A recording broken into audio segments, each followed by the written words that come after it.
Bax, ilahiyyat sənət deyil, peşə deyil, eksperimental və ya təbiət elmi deyil. İlahiyyat ilahidən, yəni böyük yaradanın özündən göndərilən böyük həcmli bilgidir. Əgər ilahiyyat hər hansı bir elm, peşə olmuş olsaydı, elə onda hər hansı alim bütün işini gücünü bir kənara qoyub ilahiyyat ilə məşğul olardı.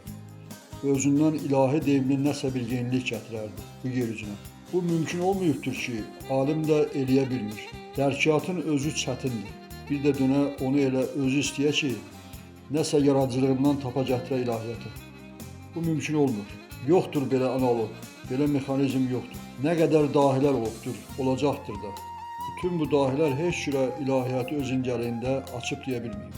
Cavid əfəndim yaxına gəlibdir. Yarım peyğəmbərdir, amma onun ilahi deyimi olmayıb da axı. Bilirsən Vahid, mən elmi ilahiyyatdan, ilahiyyatı elmdən ayıra bilmirəm. Dinləri demirəm, xüsusilə bu axır vaxtlarda. Qabaqlarda elm deyəndə fikirləşirdim ki, savad. Deyək ki, savad, təxminən elə bir fikir. Sosializm dövründə, ateistlərin çox olduğu dövrdə fikirləşirdik ki, əşi, elm ayrıdır, ilahiyyat ayrıdır, nə bilim nədir.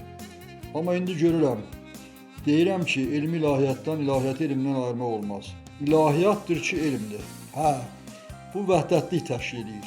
Kainatdan qırağa çıxmaq mümkün olmadığı kimi, kainat daxilində bunlar birlikdədir. Harmoniyadır. Bunlar bir yerdə, vəhdətdə, ahəngdə başa düşülməlidir. Odur ha, ilahiyyat olmasa elm yoxdur. Tək elm nəyəsə əsaslanmasa elm ola bilməz. Bəli, bunları qarşı-qarşıya qoymaq olmaz. Mümkün deyil. Və dinçlərin dili ilə desək, bu günahdır. Özü də cəzalı günahdır. Əlbəttə cəzalı günahdır. Günahların elə hamısı cəzalıdır da. Həzrəti Zərdüşt Peyğəmbər əleyhissalam deyib ki, elə günah da vardır ki, tövbəlidir. Ola bilər ki, bağışlanılsın. Elə günahlar vardır ki, hətta bu dünyada da onlara görə cəza vermək lazımdır. Amma elə günahlar da vardır ki, onlar həmişə günah olaraq qalır və günahkarın boynundan bu dünyada götürülə bilməz. Çünki o insan hansısa bir qaranlığa, dağıntıya səbəb yaradır və bağışlanılmağı qeyri-mümkündür.